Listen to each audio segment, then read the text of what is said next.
እሺ ስሜ መብሬ መንግስቴ ይባላል። የነበርኩት በ302ኛ ኮር የምስራቅ እዝ የሆነ ኮር ነው። 23ኛ ክፍለ ጦር ኦፕሬሽናል ጸሐፊ ነኝ። የመጣሁት ከዛ ነው። ወደዚህ ትግል እንድቀላቀል ያስገደደኝ አንደኛ ስርዓቱና አማራ ጠል የሆነ ድርጅት በቃ ምንም የተንኮታኮተ ድርጅት ማለት ነው። መቼም ቢሆን ይሄ ስልጣን ወዳድ የሆነ ወንበር ወዳድ የሆነ ድርጅት በጣም ስላስጠላኝ፣ እንዲሁም ደግሞ ወንድሞቻችን በቃ ሲቪል እያሰቃየ የሚኖር ድርጅት መኖር ስላልፈለኩ ነው። አንደኛ እንደ አማራነቴ በቃ መዋጋት ያለብኝ ትክክለኛ በቃ ውጊያ ማካሄድ ያለብኝ ወይም ደግሞ መሰዋት ያለብኝ ለህዝቤ ስለሆነ ህዝቤን መርጬ መጥቻለሁ። ስርዓቱ አማራ ስለሆነ ብቻ ሳይሆን የተለያየ ብሔር ብሔረሰቦች ያሉ እዛ ውስጥ ያሉት ሁሉ ስርዓቱ ገብቶታል። መቼም ቢሆን ስርዓቱ እንደማይስተካከልና ወንበር ወዳድ መሆኑን ገብቶት ማለት አሁን አቋሙ በጣም እየወረደና በፖለቲካ ማሳመን ብቻ በአፍ ማሳመን ብቻ በቃ እንዳይወጣ ያደረገው እንጂ አሁን ላይ ቁማናውን አስተካክሎ ዋጋለው የሚል ሰራዊት እንደሌለው 100% እናገራለሁ። ሰራዊቱ ባለበት እንደ ተቋም ስለሆነ ያለው ያው መመሪያውን ተቀብሎ ተገዶም ቢሆን ሳይፈልግም ቢሆን እንትያለ ነው እየሰራ ይገኛል። ግን ቢሆንም እምነት ግን የለውም። ምክንያቱም በሰቆቃ ነው የሚኖረው። ደስ በሚል ሁኔታ እየሰራ አይደለም። በቃ ተሳቆ ነው ያለው። ተሳቆ መውጫ አጥቶ የትግል ፍላጎት ያለው አንድ ሰራዊት አይኖርም በዚህ ሰዓት። ወደፊት ደግሞ እየገባው ሁሉ ነገር እየገባው ይመጣል ብዬ አስባለሁ። ምክንያቱም መሳሪያ ይዞ ለመውጣት ካልሆነ በቀር ይሄ እዋጋለሁ ታገላለሁ የሚል እቅድ የለውም። ከዚህ የተነሳ ደግሞ ምን አደረገ መሰል አሁን ላይ ስልጠና ሰልጥኖ 43ኛ ዙር ይባላል። አሁን ብር ሸለቆ የሰለጠኑት እና 43ኛ ዙር ማለት ነው አዲሶች እና እነሱን አስመርቆ አሁን አላምን ሲል ምክንያቱም እንደሚሄድ ስለሚያውቀው የ2 ወር ግንባታ እየሰጠ ነው ይገኝ ብር ሸለቆ ላይ እንደገና ዙሩ አስገብቶ ሌላ እዞች አወጣው ወስደዋል። ይሄ ግን እንደገና አስገብቶ ግንባታ ለመስጠት 2 ወር ስልጠና ለመስጠት ድጋሚ አስቀርቷቸዋል። ምክንያቱም ፍላጎቱን አይቶታል እንደማይሆን ስለሚያውቀው እዛ ያሉ ሚሊሻና የተለያየ ይሄ አዲስ አሰለጠናቸው ፓራ ኮማንዶዎችን ነው እንደ መረጃ የሚጠቀማቸውና ግንኙነታቸው በኮሩ ባለ ዘመቻ ነው ግንኙነታቸው የሚያደርጉት። እንዲሁም ደግሞ በኮሩ ውስጥ ያሉ የመረጃ ጥንቅሮች አሉ፣ የመረጃ ኃላፊዎች እንዲሁም ደግሞ የተበተኑ እንደ ሲቪል ሆኖ የሚያገለግሉ ጸረ መረጃ ይባላሉ። እነሱ ጋር በመገናኘት አብዛኛው መረጃ የሚሰጡት ይሄ ሚሊሻ የሚባል ቆሻሻ ነውና እነሱ አንደኛ እንትን ማለት አይችሉም፣ መንቀሳቀስ ምን ማለት አይወዱምና እዛው ገንዘብ እንዲከፈላቸው ነው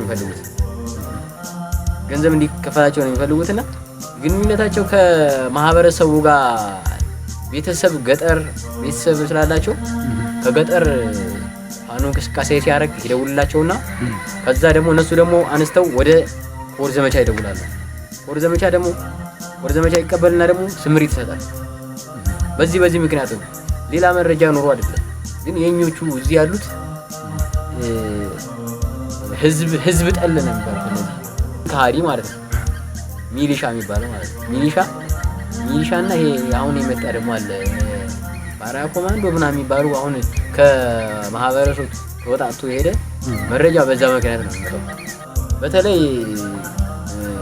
ትክክለኛ ያልሆነ መረጃ በመቀበል ፋኖ ወይም ደግሞ አንድ ሰው አንድ የታጠቀ ኃይል በአንድ አካባቢ ካለፈ የሚጠየቀው አንድ ሰው ብቻ አይደለም። እዛ አካባቢ ያለው ሰው ወጥቶት ይደበደባል፣ ይጨቆናል፣ ይታሰራል፣ ብዙ ነገር ይደርስበታል። እና ይሄ ደግሞ ከኛ የሆኑ ሰዎች የህዝብ ጠል የሆኑ ወደ ብልጽግና የተቀላቀሉ ሚሊሻዎች ናቸው እንደዚህ የሚያደርጉት አብዛኛው። ምክንያቱም የነሱ ብቻ አይደለም፣ በርግጥ ከላይም ሲያስተላልፉ ፍላጎቱ ነው። እሱ መጨቆን ይፈልጋል፣ ህዝቡን ማሳቀቅ፣ በቃ እንዳይሰራ ማድረግ፣ እንዲዳከም ክልሉ ወይም ደግሞ ማህበረሰቡ እንዲዳከም ነው የሚፈልገው። ማዳበሪያ ሊያወጣ ሲመጣ የምርጫ ካርድ ቅድሚያ አውጣ ይላል። የምርጫ ካርድ ካላወጣ ማዳበሪያ የለም ይላል። እሱ ትክክል ነው። የአማራ ህዝብ እንዲሰራ ገብቶ እንዲወጣ እንዲያርስ አይፈልግም። ግን ማህበረሰቡ እየመጣ እንደተማረረ ይናገራል። እንደዚህ አይነት ነገር የዘረፋ እንደሚካሄድበት እንዲሁም ደግሞ በአካባቢ ባለ ጸጥታ ኃይል ጭቆና እንደሚደርስበት እንደሚዘረፍ ይሄ ይታወቃል። ማዳበሪያ ላይ አሁን የበፊቱ አይነት አከፋፈል ክፍያ አይደለም ያለበት። ሂሳቡ እጥፍ ጨምሮ ማህበረሰቡን የማማረር ልማት እንዳያለማ የማድረግ ልጁን እንዳያሳድግ የማድረግ አይነት ስራ ነው የሚሰራው ያለው። ተማሪ አይመርጥም፣ ገበያ አይመርጥም፣ ሁሉንም እየያዘ ነው የሚወስደው። በተለይ ፎከስ ያደረገው እንዳልክ ተማሪ ላይ ነው። ምክንያቱም ወጣት ስለሚሆን ተማሪ እያፈሰ ይወስዳል። ግን እሱ የሚለው ምን መሰለህ? ፋኖ ነው ትምህርት ቤታችሁን እየዘጋ እያለ ያወራል። ግን ትምህርት አስከፈትኩ ብሎ ግን እያቋረጠ የሚወስደው እሱ ነው። ትምህርት እንዲያቋርጥ እንዲሁም ደግሞ እንዲማረር ያደርጋል። እዛ አካባቢ አሁን ትምህርት ቤት ከፍቼ ብሎ አንድ ጥይት ሰማሁ ብሎ ትምህርት ቤቱን ይዘጋዋል። ወታደር አምጥቶ ያስቀምጥበታል ትምህርት ቤት ውስጥ ማለት። ከዛ ፖለቲካ ሲነዛ ደግሞ ያው ሌሊት ነው አብዛኛው የሚገባ፣ ድንኩርኩር አድርጎት ይወጣል። ከዛ ጠዋት ላይ ፋኖ እንዲያርጎ ይሄዳል። የማሳመን ስራ ማለት። ምርጫ የሚገርማችሁ ወታደር ራሱ ገለልተኛ ነበር። ምርጫ አይመርጥም ነበር፣ ወታደር አይመርጥም፣ እንዲሁም ፍርድ ቤቶች ምናምን አይመርጡም። አሁን ግን መራጭ ሲያጣ የሰው ኃይል ሲያንስበት ወታደርም ምረጡ አለ። እኔን ራሱ ካርድ አስቆርጦኛል፣ ወስዶ ካርድ አስቆርጦኛል። ካርዱን ያው እንትን ብለው እዛው ባጠፋውም በቀድድለትም ምን ያደርጋል መሰለህ? አሁን ላይ ያለ እንትን ኃይል በቃ የሚመርጥ የለውም። መራጭ ስለሌለው ገበያ የመጣውን ከገጠር ገበያ የመጣውን እንግዲህ በጀርባዋ እህል ተሸክማ ወደ ገበያ የምትሄደውን እናት እያስወረደ በዱላ የሚያስመርጥ ተቋም ነው ያለው፣ ወይም ድርጅት ማለት ነው። እንግዲህ ገበያ ገብቶ አስገድዶ በሚሊሻ አስገድዶ ወደ ምርጫ ጣቢያ የሚወስድ ማለት ነው። እንግዲህ ሰልፍ በግድ ውጡ የሚል የሚያሰልፍ ማለት ነው ተቋም ያለው። በየካምፑ አጉሮት ያለ በየግቢው አጉሮት ያለ ስንት ወንድሞቻችን ስንት እግራቸውን ያጡ መንቀሳቀስ የማይችሉ እስኪል እንኳን እጃቸው መጉረስ መብላት የማይችሉ በየካምፑ አጉሯቸው አስቀምጧቸዋል። ይሄን ራሱ መላክ አልቻለም። ይሄው እንግዲህ የቆሻሹ ነው ተቆሻሻ ማለት እና ወደ ሀገራቸው አልሰደደ ገንዘብ እንኳን ሰጥቶ ሀገራቸው ላይ ወይም ገንዘብ ባይሰጥም ቦታ እንዲመቻችላቸው የሥራ ቦታ እንዲከፍትላቸው ማድረግ ነበረበት። ግን ይሄን አይችልም። ሕክምና እንኳን በቅጡ ያገኘው የራሱ የሆነውን ሰው እኮ እየላከ ነው። ግን እዚህ አማራ ተወላጅ የሆነውን ጨቁኖ ከበጀት አንፃር አይደለም፣ ከበጀት አንፃር ሳይሆን በጀትም አንሶት አይደለም፣ አማራ ጠል ስለሆነ እዚህ ያለውን ጨቁኖ ማስቀረት ነው የሚፈልገው። በቃ እንዲገላታ እንዲሰቃይ ነው የሚፈልገው እንጂ ይሄን ያክል ገንዘብ እጥረት ወይም ደግሞ የበጀት እጥረት ነው ይባላል። እግረኛ ላይ ያለው ወይም ደግሞ ሬጂመንት ያሉት ስርዓት የላቸውም በጥቅሉ ማለት ነው። በእርግጥ በሪፖርቱ የገባልኝ ባይኖርም በጆሮዬ እሰማለሁ።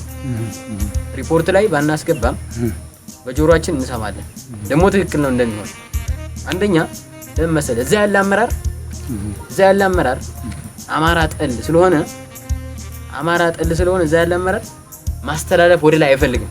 በሪፖርቱ እንዲካተት አይፈልግም እንጂ ብዙ እህቶቻችን እንደሚደፈሩ ጠፍቶና አይደለም እናውቃለን። እንደሚደፈሩ እንደሚሰቃዩ እናውቃለን።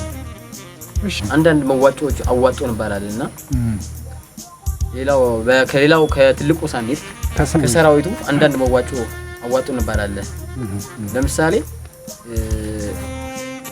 ብር ሲፈልጉ ምን ያደርጋሉ መሰለ? የአንድ ሰራዊት ወይም የአንድ አመራር ቤተሰብ ሞተ ይላሉ። ብር አዋጡ ይሄን ያክል ብር ስላስፈለገው ወይም ደግሞ ታሞበት ይላል። ቢያንስ 100,000 ብር 200,000 ብር 300,000 ብር አዋጡ ማለት አዋጡና አዋጡ ሳይሆን ስላስፈለገው እናንተ ያቅማችሁን አዋጡ ወይም ደግሞ ይሄን ያክል ብር ከደሞዛችሁ ይቆረጥና ከፍለን ለሕክምና እናውለው ይባላል። ግን አንድ የታመመ ቤተሰብ አይኖርም። ይሄ የሚፈልገው ለመሰለ ለራሱ ለከርሱ ማለት ነው። ከዛ ሰራዊቱም ችግር የለበትም ያዋጣል። በርግጥ ምክንያቱም ከላይ ያለው ጭቆና ስላለ ነው። አላዋጣም ብትል ሌላ ተልእኮ ምንድነው ስለምትባል ማለት ነው። እና ያዋጣል። ካዋጣ በኋላ ግን የት እንደደረሰ አይታወቅም። እና ብዙ ነገር አለ። ይሄ በትንሹ ታነሳለህ ነው እንጂ ብዙ ነገር አለ። ከላይ የሚመጣው ነገር እኛ ጋር ደርሶ አያውቅም። ይዛው ይቀራል። ከላይ የሚቀር እንጂ ከላይ ያሉ አመራሮች ነው የሚቀር እንጂ እኛ ጋር አንድም ነገር ደርሶ አያውቅም። ከላይ እነሱ በየት እንደሚያጠፉት አይታወቅም። ሪፖርትም አይገባም። ይዛው ተደፍኖ ይቀራል። ምክንያቱም አንተ ብትጠይቅ ደግሞ ሌላ ነገር ነው የምትባለው። ትገደላለህ። ተልእኮ ምንድነው? ከየት ነው የመጣው? ይህ ስላለ ሰራዊቱም አይጠይቅም። ማስተላልፈው መልእክት ይሄ ቪዲዮ የሚደርሳችሁ ሁሉ እኔ 302ኛ ኮር 23ኛ ክፍለ ጦር ኦፕሬሽናል ጽሕፈት ቤት ነኝና እኔ ከዛ ከነበርኩበት የጭቆና ትግል ወጥቼ አሁን ወደ ነፃነት እንዲሁም ደግሞ በቃ መተንፈስ የምችልበት ቦታ ገብቻለሁና እናንተም ወደ ነፃነት ቦታ መጣችሁ አብረን እንሁን። መከላከያ ሰራዊት የሆናችሁ ተገድዳችሁ የምትሰሩ እንዲሁም ደግሞ በጭቆና ያላችሁ ሰራዊቶች በሙሉ ይህ ቪዲዮ ከደረሳችሁ እኔ የምፈልገው እንደኔ መጣችሁ እዚህ ያለበትን ወይም ደግሞ አገር ቤት የምትሄዱ ካላችሁም አገር ቤት እንድትላኩ መታገል ያለበት ደግሞ መጥቶ እንዲታገል እንዲሁም ደግሞ በቃ ራሱን ነፃ አርጎ እንዲኖር እንደኔ እንዳለሁት ማለት ነው። እንደኔ እንዳለሁት ነፃ አርጎ ዘና ብሎ እንዲኖር ፈልጋለሁ። ምክንያቱም እዛ ያለነውና እዚህ ያለነው እኔ ያለሁበት አሁን ያለሁበትና እዛ የነበርኩበት በጣም ልዩ ዲፈረንት አለው፣ ርቀት አለው፣ በጣም ብዙ አይነት ክፍተት አለውና እኔ የምላችሁ ወንድሞቼ፣ ጓደኞቼ ወይም ደግሞ አብራችሁ የጠጣችሁ የበላችሁ የታገላችሁ እንዲሁም የቅርብ ጓደኞቼ መጣችሁ ያለውበትን ሁኔታ እንደምታዩት ዘና ብዬ ነው ያለሁት እና እናንተ መጣችሁ ወደ ትግሉ እንድትቀላቀሉ አመሰግናለሁ።